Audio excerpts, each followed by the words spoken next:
Sharmila talkies நேயர்களுக்கு வணக்கம். இந்த நேர்காணலில் நாம் சிந்திக்கிருப்பவர் ஊடகவியலாளர் திரு செந்தில்வேல் அவர்கள். வணக்கம். வணக்கம்.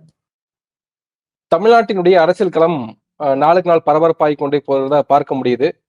நேற்று தேமுதிக பொதுச் செயலாளர் பிரேமலதா அவர்கள் முதலமைச்சர் மு.க. ஸ்டாலின் அவர்களை சந்தித்து பேசுறாங்க. அடுத்தபடியாக ஓபிஎஸ் அவர்களும் சிஎம் சந்திக்கிறாரு. இது ஒரு அரசியல் களத்துல ஒரு பரபரப்பை ஏற்படுத்தி இருக்கு. கூட்டணி குறித்த ஒரு பேச்சுவார்த்தையாக இதை நம்ம பார்க்கிறதா, அல்லது நலம் விசாரிக்க போனாங்க, ஒரு நாகரிகம் கருதி துக்கம் விசாரிக்க போனாங்க அப்படி நம்ம எடுத்துக்கிறதா? நீங்க எப்படி அதை பார்க்கிறீங்க? அரசியல் நாகரிகமும் அதற்குள் ஒளிந்திருக்கிறது. ஆனால் வெறும் அரசியல் நாகரிகம் மட்டுமே அல்ல, அதை தாண்டி நிச்சயமாக அரசியல் கணக்குகளும் அதற்குள் ஒளிந்திருக்கிறது. அந்த அரசியல் கணக்குகள் தமிழ்நாட்டினுடைய நன்மைக்கான கணக்குகளாக இருக்கும் என்று நான் நம்புகிறேன், இருக்க வேண்டும் என்று விரும்புகிறேன். ஆசான்டட் இப்போ வரைக்கும் அது அப்படித்தான் இருக்குது, நான் உறுதியா நம்புறேன். அதாவது அரசியல் நாகரிகத்தோடு கூடிய சந்திப்பு, அதை தாண்டி இப்போ நீங்க 3-4 விதமான சந்திப்பு நடந்துச்சு. திரு சீமான் அவர்கள் சென்று சந்தித்தார். ஆமா, அதை நிச்சயமா கூட்டணியோடு யாரும் முடிச்சு போட முடியாது. நீங்க அன்னைக்கு இது விவாதம் இல்ல. சீமான் அவர்கள் சந்திச்ச போது சீமான் திமுக கூட்டணி சேர போறாரான்னு யாரும் கேட்டாங்க இல்ல. ஏன்னா எல்லாருக்கும் தெரியும் சீமான் நினைச்ச போறது இல்ல. நிச்சயமாக நாம் தமிழர் கட்சி திமுகவோடு கூட்டணி சேராது, அல்லது ஒருபோதும் திமுகவை ஆதரிக்க மாட்டார் சீமான் அப்படிங்கிறது எல்லாருக்கும் தெரியும். அதுல என்ன அரசியல் ஒளிந்திருக்குன்ற கேள்வி இருக்குல்ல. இல்ல, அது பியூரா அவர் துக்கம் விசாரிப்பதற்கு தான் சென்றார். அதுல யாருக்கும் மாற்று கருத்து இல்லை. இப்ப அதை ஆனா ஓபிஎஸ் அவர்களுக்கு மட்டும் ஏன் அந்த பார்வை வருது அப்படின்னா, அதற்கு முந்தைய தினம் நடந்த நிகழ்வுகளையும் சேர்த்து ஒப்பிடுவோம் நம்ம. அதற்கு முந்தைய தினம் அவர் என்ன செய்யறாரு, ஒரு ஆலோசனை கூட்டத்தை நடத்தி, அன்னைக்கு ஒரு ஆலோசனை கூட்டத்தை நடத்தி அவர் என்ன செய்யறாரு, நான் தேசிய ஜனநாயக கூட்டணியிலிருந்து வெளியேறுகிறேன் என்பதை அறிவித்து விட்டு அதன் பிறகு அவர் என்ன செய்யறாரு, மாண்புமிகு முதலமைச்சர் அவர்களை காலை நடைபயிற்சியில் சந்திக்கிறார், மாலை அவரது இல்லத்தில் சந்திக்கிறார், இன்று காலை மீண்டும் நடைபயிற்சியில் சந்திக்கிறார் என்று வருகின்ற பொழுது அதுல அரசியல் கணக்குகள் இல்லாம இருக்குமா? கண்டிப்பா இருக்கு. அது என்னவாக இருக்க போகுது? ஏன்னா தனி கட்சி தொடங்க போறாரா, இல்ல திமுகவோட பயணிக்க போறாரா? திமுகவோட அவரால் பயணிக்க முடியாது, ஏன்னா அவர் கூட இருக்கவங்களே அதுக்கு எதிர்ப்பு தெரிவிப்பாங்க. அவர் மட்டும் தன்னந்தனியாக வந்து சந்திக்கிறார் அப்படின்னா அதுல என்ன பொருள் அடங்கி இருக்குல்ல? இல்லங்க, அது தெரியல. அவரு என்னவா பண்ண போறாரு அப்படிங்கிற ஐடியா எனக்கு இல்ல. பட் நான் ஒண்ணு சொல்றேன், ஏன் திமுக பயணிக்க முடியாது? அவர் திமுக இணைய போறாரா அல்லது தனி கட்சி தொடங்க போறாராங்கிறது எனக்கு தெரியல. அது ஓபிஎஸ்க்கு மட்டுமே தெரிந்த ஒன்று. ஆனா நான் என்ன சொல்றேங்க, யாராவது எனக்கு சொல்லுங்க, திமுக அதிமுக கொள்கை அடிப்படையில் ஒரு 10 வேறுபாடுகளை சொல்லுங்க.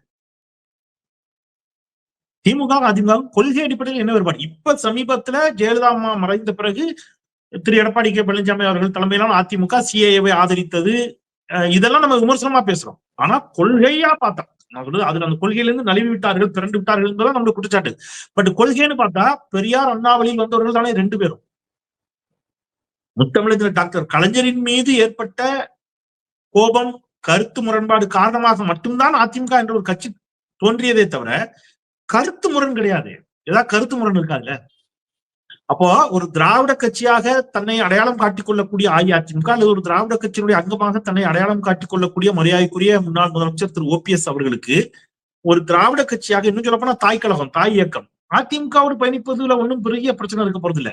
மாறாக முற்று முழுவதுமாக ஒரு திராவிட இயக்கம் ஏன் தோன்றியது, பெரியாரும் அண்ணாவும் எதை முன்வைத்தார்கள், ஆரியத்தை ஒழிக்க வேண்டும், பார்ப்பனியத்தை எதிர்க்க வேண்டும், சனாதனத்திற்கு எதிரான நிலைப்பாட்டை எடுக்க வேண்டும், வர்ணாசிரம தர்ம கொள்கைகளை அறவே அகற்ற வேண்டும், இதை முன்வைத்ததுதான் பெரியார் அண்ணாவும். இதை செயல்படுத்தியே தீர வேண்டும் என்று நினைக்கக்கூடிய பாஜக கூட்டணியில் இருப்பதுதான் சிரமமே தவிர அதிமுகவிலிருந்து வர்ற ஒருத்தர் திமுக பயணிப்பது ஒன்றும் சிரமம் இல்லை. ஓபிஎஸ் பாஜகவை நம்பி ஏமாந்து போனார்னு ஒரு பார்வை இருக்கு. இன்னொரு புறம் ஓபிஎஸ் ஆல பாஜகவுக்கும் சரி, இப்போ எடப்பாடி அதிமுகவுக்கும் சரி எந்த பயனும் இல்ல, அவர் வருவதால, அவர் சேர்ப்பதால எந்த பயனும் இல்லத அப்படின்னு முடிவெடுத்த பிறகு இப்போ திமுக அவர் வராரு அப்படின்னா, அப்ப திமுகவுக்கு ஓபிஎஸ் என்ன பயன் இருக்க போகுதுன்னு கேள்வி. இல்ல, நான் ஒரு இன்னைக்கு நேத்து ஓபிஎஸ் ஸ்டாலின் அவர்களை சந்தித்த பிறகு இதை சொல்லல. அதுக்கு முன்பாகவே நான் தமிழ் கேள்வியில ஒரு வீடியோ பதிவேற்றிருந்தேன். அதுல தெளிவா சொல்லியிருந்தேன், ராமநாதபுரத்தில் அவர் பெற்ற வாக்குகள், அதாவது பலாப்பழ சின்னத்தில் நின்று அவர் பெற்ற வாக்குகளே 3 லட்சத்துக்கும் அதிகம். 2ஆம் இடத்துக்கு வந்தார் யாரு? ஓபிஎஸ் தான் 2ஆவது. அங்க அதிமுக எங்க போச்சு? அதிமுக அப்ப அதேதான் நீங்க பாத்தீங்கன்னா தேனியில திரு டிடிவி தினகரன், தேனி திரு ஓபிஎஸ் அவருடைய வலுவான ஒரு பகுதி. இப்ப தேனியில வந்து ஓபிஎஸ் அவருடைய ஆதரவு வாக்குகளும் தான் யாருக்கு போகுது? டிடிவி தினகரனுக்கு போகுது. ஏன்னா 2 பேரும் கிட்டத்தட்ட அப்போ வந்து ஒரு கருத்து ஒற்றுமையோடு தான் இருந்தார்கள். அப்கோர்ஸ் அவர் பாஜக அணியில வந்து அவரும் இருந்தார், இவரும் இருந்தார் என்றாலும் கூட அதை தாண்டி அந்த அணியில் இருந்தோம் என்பதை தாண்டி ஓபிஎஸ்க்கும் டிடிவிக்கும் ஒரு கருத்து ஒற்றுமை உண்டுங்கிறது உங்களுக்கு தெரியும். அப்போ அதுதான் தேனியில அவரை 2 கொண்டு வந்துச்சு. அப்போ நீங்க மதுரை, தேனி இந்த மாதிரியான பகுதிகளில், ராமநாதபுரம் இது போன்ற பகுதிகளில் திரு ஓபிஎஸ் அவர்களுக்கு கணிசமான வாக்கு இருக்கிறது என்பது உண்மைதானே? அதை எப்படி மறக்க முடியும்? அவர் தனித்து நின்று வெற்றி பெறுவார் அப்படிலாம் நான் சொல்லல. அதே சமயத்தில் அவர் ஒண்ணுமே இல்லை அப்படின்னு சொல்ல முடியாது இல்ல. அவருக்கு ஒரு கணிசமான வாக்கு, கணிசமான ஆதரவாளர்கள் நிச்சயமாக இருக்கிறார். அது எத்தனை அதை வந்து அவர் ப்ரூவ் பண்ணி காட்டியிருக்காரு. இங்க 2019 நாடாளுமன்ற மக்களவைத் தேர்தலில் அதிமுக அணியின் சார்பில் வெற்றி பெற்ற ஒரே ஒரு நாடாளுமன்ற உறுப்பினர் யார் தான்? ஓபி ரவீந்திரநாத். அப்படி இருக்கும்போது நீங்க அவர் ஒண்ணுமே இல்லாம போயிட்டாரு அப்படிலாம் சொல்ல முடியாது. அரசியல் அப்படி நீங்க எதையுமே சொல்ல முடியாது. இன்னொரு புறம் பிரேமலதா அவர்களுடைய சந்திப்பு அப்படின்றது ஒரு புறம் மதிமுகவுக்கு ஒரு இடைஞ்சலாக இருக்கு. மதிமுக வெளியேற்றி விட்டு அந்த இடத்துல தேமுதிக உள்ள கொண்டு வர ட்ரை பண்றாங்க அப்படின்னு பேச்சு இருந்தப்போ, இப்ப மதிமுகவும் இன்னைக்கு போய் வைகோ அவர்களும் இன்னைக்கு ஸ்டாலின் அவர்களை சந்தித்து பேசியிருக்காரு. திமுக கூட்டணி உடையாதுன்றாரு. ஒருபோதும் மதிமுக வந்து இந்துத்துவ அமைப்புகளோடு சேராதுன்றாரு. அதாவது நாளுக்கு நாள் திமுக பக்கம் வருவதற்கு தான் அனைத்து கட்சிகளுமே போட்டி போடுவத இல்ல அது அந்த ஸ்டேஜ் இருக்கிறத பார்க்க முடியுது. இப்போ சீட் ஷேரிங்ல இந்த பிரச்சனைகள் வராதா? இல்ல, நிச்சயமாக தொகுதி பங்கீடு செய்கின்ற பொழுது ஒவ்வொருவருமே தங்களுக்கான இடங்களை பெறுவதில் உறுதி காட்டுவார்கள். எங்களுக்கு நிச்சயமா இத்தனை சீட் வேணும், எங்களுக்கு இத்தனை சீட் வேணுங்கிறது நிச்சயமாக அந்த கருத்துக்கள் எழத்தான் செய்யும். ஆனால் இந்த எல்லா தலைவர்களுக்கும் நான் சொல்வது மரியாதைக்குரிய நம்முடைய மதிமுகவுடைய பொதுச் செயலாளர் ஐயா வைகோ அவர்களாக இருக்கட்டும், அல்லது விடுதலை சிறுத்தைகள் கட்சியினுடைய தலைவர் மரியாதைக்குரிய தோழர் எழுச்சி தமிழர் திருமாவர்களாக இருக்கட்டும், இவங்க எல்லோருக்குமே இதை தாண்டி இந்த தமிழ்நாட்டின் மீதும் தமிழ் சமூகத்தின் மீதும் ஒரு பற்று இருக்கிறது, ஒரு புரிதல் இருக்கிறது. அது என்ன புரிதல் அப்படின்னு கேட்டீங்கன்னா, அப்கோர்ஸ் நம்முடைய முதலமைச்சர் ஸ்டாலின் அவர்கள் எல்லோருக்குமே அது என்ன அப்படின்னு கேட்டீங்கன்னா, இந்த ஷீட் ஷேரிங்கால எந்த இடத்துலயும் இந்த கூட்டணி என்ன செஞ்சிடக்கூடாது, ஒரு சின்னதா கூட வந்து விரிசல் வந்து விடக்கூடாது.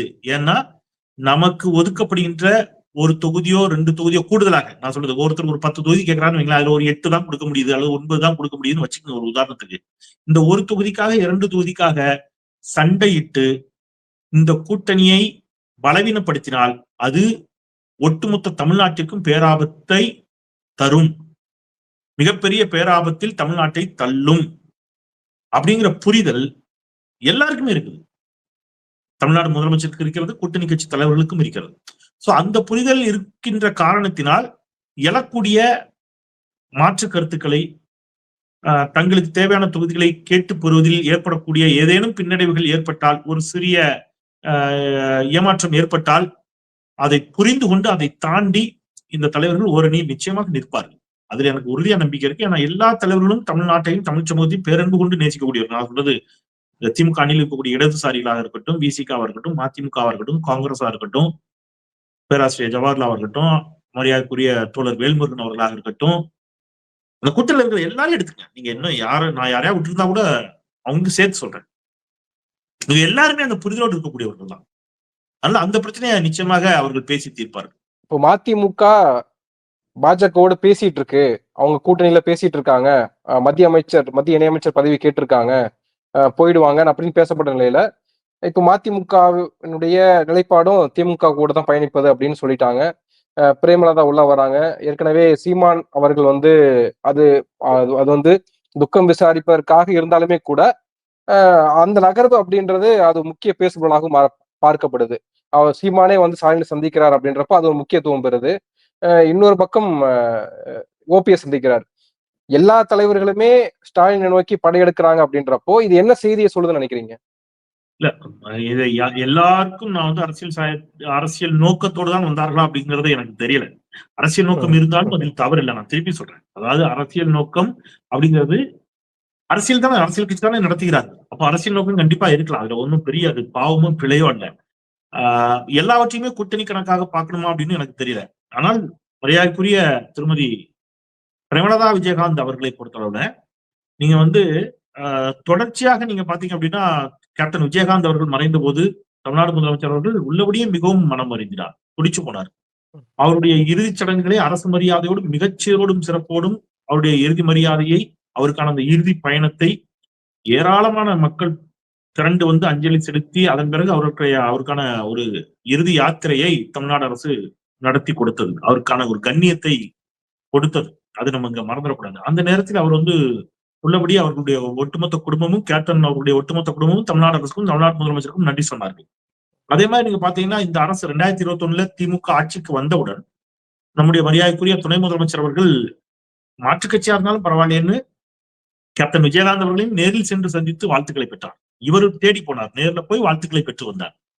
அந்த மாதிரி நம்ம பாக்குறோம். அப்போ திமுக தலைவரோடு கேப்டன் விஜயகாந்த் அவர்களுக்கு இருந்த நீண்ட நெடிய நட்பு எல்லாருக்கும் தெரியும். அவரு கலைஞர் மீது ஒரு பற்றற்ற பாசம் வைத்திருந்தா, இன்னும் சொல்ல போனா அவங்களுடைய திருமணத்தை நடத்தி வைத்தவரே முத்தமிழர் டாக்டர் கலைஞர் தான் அப்படிங்கிறது நம்ம எல்லாருக்கும் தெரியும். அதனால ஏதோ ஒரு இடத்துல அவர் நிச்சயமாக அஇஅதிமுகவில் அவருக்கு ஏமாற்றங்கள் நிறையவே கிடைச்சிருக்கு, நம்ம பார்த்தோம்.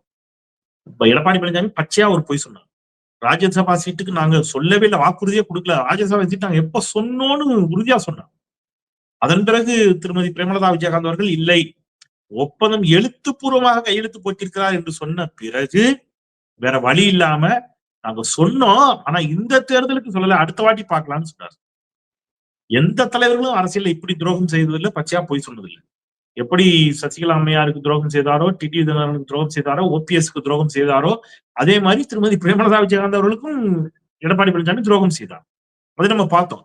அப்ப அவங்க கட்சிக்காரங்க கேட்பாங்கல்ல, நமக்கு தரேன்னு சொல்லிட்டு தரமாட்டேன்ட்டாரு, ஏங்க அப்ப நம்ம வந்து அவரோட கூட்டணியில் இருக்கணும் அப்படிங்கிற கேள்வியை தேமுதிகவினர் எழுப்பத்தானே செய்வார்கள். அப்போ அந்த ஒரு எண்ணமும் அவர்களுக்கு வரும்ல. இன்னொன்று, ஏதோ ஒரு இடத்துல மத்தியில ஒன்றியத்துல பாஜக ஆட்சி அல்லது காங்கிரஸ் ஆட்சி என்று வருகின்ற பொழுது இந்த கட்சிகள் எல்லாம் பாஜகவோட காங்கிரஸோட, நான் சொல்றது தேமுதிகவை மற்ற கட்சிகளையும் சொல்றேன், ஒருவேளை வந்து கூட்டணி வைக்கணும்னு நினைச்சிருக்கலாம், அது பாஜகவோட கூட்டணியும் வைத்திருக்கலாம், அது வேற. ஆனால் மாநிலத்தில் என்று வருகின்ற பொழுது மாநிலத்தில் பாஜக நேரடியாகவோ மறைமுகமாகவோ கூட்டணியிலேயோ ஆட்சியில் வருவதை இவர்கள் யாரும் விரும்பார்களா என்று எனக்கு தெரியல. விரும்ப மாட்டாங்கன்னு தான் நான் நினைக்கிறேன். ஏன்னா இப்ப நீங்க தேமுதிக எடுத்தீங்க, கேப்டன் விஜயகாந்த் அவர்களை பொறுத்தளவுலையும் ஏராளமான இஸ்லாமிய ரசிகர்கள் அவருக்கு உண்டு. அவரும் இஸ்லாமியர்கள் மீது பெரும் பாசம் கொண்டிருந்தவர், அது நமக்கு தெரியும். அவரு வந்து மிக தீவிரமான இறை நம்பிக்கை கொண்டவராக இருந்தாலும் இன்னொரு பக்கம் இஸ்லாமியர்கள் மீது அவருக்கு, இப்ராஹிம் ராவுத்திற்கும் அவருக்கான நட்பு உலகறிந்த ஒன்று. அப்படி இருக்கக்கூடிய ஒருவர் தமிழ்நாட்டுக்குள்ள பாஜக வந்து வலிமை பெறுவதை தேமுதிக எந்த அளவுக்கு விரும்பும் அப்படிங்கிற டவுட்டும் எனக்கு இருக்கு. இப்போ இதெல்லாம் சேர்ந்து அந்த சந்திப்பிற்கான காரணங்களாக இருந்திருக்க கூடும். அது மதிமுக பொதுச் செயலாளரை பொறுத்தளவுல அவர் தெளிவா ஒண்ணு சொல்லிட்டாரு, ஒரு சில ஊடகங்கள் திட்டமிட்டு திமுக கூட்டணியை உடைப்பதற்கு சதி செய்கிறார்கள். பக்கத்துல இருந்து பார்த்த மாதிரி நாங்க ஏதோ பாஜக கூட்டணிக்கு போறோம், பாஜகவோட பேச்சுவார்த்தை நடத்துறோம், பாஜகவோட அமைச்சர் பதவி வந்து துரை வைகோ அவர்களுக்கு கொடுக்க இருக்கிறது என்பது போல வதந்திகளை திட்டமிட்டு பரப்புகிறார்கள். நான் என்ன கேடு செய்தேன் என்று அவர் வந்து மனம் வருத்தி பேசுகிறார். என்ன கேடுங்க செஞ்சேன் உங்களுக்கு அப்படின்னு கேட்கிறார். ஒருபோதும் திமுக கூட்டணி விட்டு விலக மாட்டோம் என்று சொன்னதோடு மட்டுமின்றி 2026 திமுக கூட்டணி அபரிமிதமான வெற்றியை பெறும், திமுக தனித்தே ஆட்சி அமைக்கக்கூடிய வலிமையை பெறும், திமுக தனித்துதான் ஆட்சி அமைக்கும்னு சொல்றாரு. கூட்டணியில நாங்க எனக்கு கேட்க மாட்டோங்கிறதையும் தெளிவுபடுத்தார். இவ்வளவு தூரம் வந்து அவர் சொன்ன பிறகு நீங்க அவரை இல்ல அப்படின்னு பத்திரிகைகள் அவர் மீது ஐயப்பாட்டை எழுப்புவது அப்படிங்கிறதும் சரியில்லை. அப்போ இந்த ஒரு சில பத்திரிகைகளுக்கு நான் சொல்றேன், ஒரு சில கடந்த கால வரலாறு, அவருடைய வரலாறு அப்படி இருந்திருக்குன்ற பட்சத்துல அந்த விமர்சனங்களை முன்வைக்கப்படுது. நம்ம இன்னைக்கு என்ன பேசுறாங்களோ அதை தானங்க நம்ப முடியும் நம்ம. ஓகே, இன்றைக்கு வைகோ அவர்கள் மிக உறுதியான ஒரு நிலைப்பாட்டில் இருக்கிறார். கடந்த நாடாளுமன்ற தேர்தலில் இந்த அணில் தான் சந்தித்தார்கள், கடந்த சட்டமன்ற தேர்தலில் இந்த அணில் தான் சந்தித்தார்கள் இல்லையா, ஒன்றுபட்டு நின்று இருக்கிறார்கள். இப்ப மட்டும் அவருக்கு என்ன தேவை வந்துச்சு? நீங்க அப்படி பாத்தீங்கன்னா 2014 அவர் பேச்சுக்கு சொல்றேன், 2014 அவர் பாஜக கூட்டணியில இருந்தார், முதல் முறையாக மோடி பிரதமர் ஆகின்ற பொழுது. அன்றைக்கு வந்து தமிழ்நாட்டுல வந்து அவர்கள் வெல்ல முடியவில்லை என்றாலும் கூட, அதாவது மதிமுக வெல்ல முடியவில்லை என்றாலும் கூட 2 சீட்டு தான் ஜெயிச்சாங்க. அது ஒன்று பொன் ராதாகிருஷ்ணன், இன்னொன்று டாக்டர் அன்புமணி ராமதாஸ்.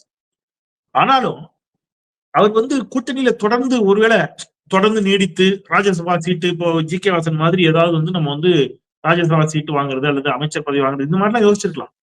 ஆனால் அவர் வந்து ராஜபக்சேவை தன்னுடைய பதவியேற்பு விழாவிற்கு மோடி அழைத்தார் அப்படின்னு உடனே ரிசல்ட் வந்து முடிச்சு மோடி பதவியேற்கிற அன்னைக்கு கூட்டணி விட்டு வந்துட்டார் இல்லையா? சோ அமைச்சர் பதவி தான் வேணும்னா ஒருவேளை அவர் அப்படி கூட பாஜக கூட்டணி நீடித்திருக்கலாம் தானே. அதனால அப்படி நோக்கம் இருப்பதற்கான வாய்ப்பு இருக்குதா எனக்கு தெரியல. இன்னைக்கு தேதிக்கு எல்லாரும் ஒரு இடத்துக்கு வந்திருக்கிறாங்கங்க. எந்த வகையிலும் தமிழ்நாட்டுல ஒரு விதமான என்ன சொல்றது, ஒரு தொங்கு சட்டசபை மாதிரி அல்லது வந்து பாஜக வந்து மற்ற மாநிலங்களில் செய்யற மாதிரியான ஒரு அரசியலை தமிழ்நாட்டுல செஞ்சிடக்கூடாது. அப்படி செஞ்சுட்டாங்கன்னா தமிழ்நாடு நாசக்காடு ஆக்கிடுவாங்க அப்படிங்கிற பயம், அச்சம் எல்லா கட்சிகளுக்கும் இருக்கிறது. அந்த உணர்வு தான் எல்லோரையும் ஒன்றிணைத்திருக்கிறது நான் நம்புறேன். அதிமுக கூட்டணி, பாஜக அதிமுக கூட்டணி தீவிர பிரச்சாரத்தில் ஈடுபட்டு இருக்காங்க. பூத் லெவல்ல ஒர்க் பண்ண ஆரம்பிச்சிருக்காங்க. குறிப்பா எடப்பாடி பழனிசாமி அவர்கள் இன்னைக்கு ராமநாதபுரத்துல பிரச்சாரம் பண்றாரு. கச்சத்தீவை மீட்டு கொடுப்போம், நாங்க ஆட்சிக்கு வந்தான்னு மறுபடியும் பிரச்சாரம் பண்ண ஆரம்பிக்கிறாரு. இதெல்லாம் ஒரு பக்கம். இன்னொரு பக்கம் விஜய் அவர்கள் தனித்தே களமாட போவதாக தான் தெரிகிறது. இப்போ வரைக்கும் யாரும் கூட்டணிக்கு போகல அப்படின்றப்போ தனித்து தான் களமாட போறாங்க. இப்ப இவர்கள் இந்த அதிமுகவும் தவைக்கவும் அடுத்து அவங்க என்ன பண்ண போறாங்க? அவங்க ஒரு தாக்கத்தை ஏற்படுத்தி திமுகவுக்கு வரக்கூடிய வாக்குகளை சிதறடிக்கக்கூடிய வேலைகள் ஈடுபடுவாங்களா? அதை செய்வாங்களா? நீங்க எப்படி பாக்குறீங்க அதை? இல்ல, விஜய் அவர்கள் வந்து அண்ணாவை புகழ்கிறார், பெரியாரை தன்னுடைய கொள்கை தலைவர் என்று சொல்லுகிறார், எம்ஜிஆரை வானலாக புகழ்கிறார், அம்மையார் ஜெயலலிதா அவர்களை கூட அவருடைய கட்சியினர் புகழ்கிறார்கள்.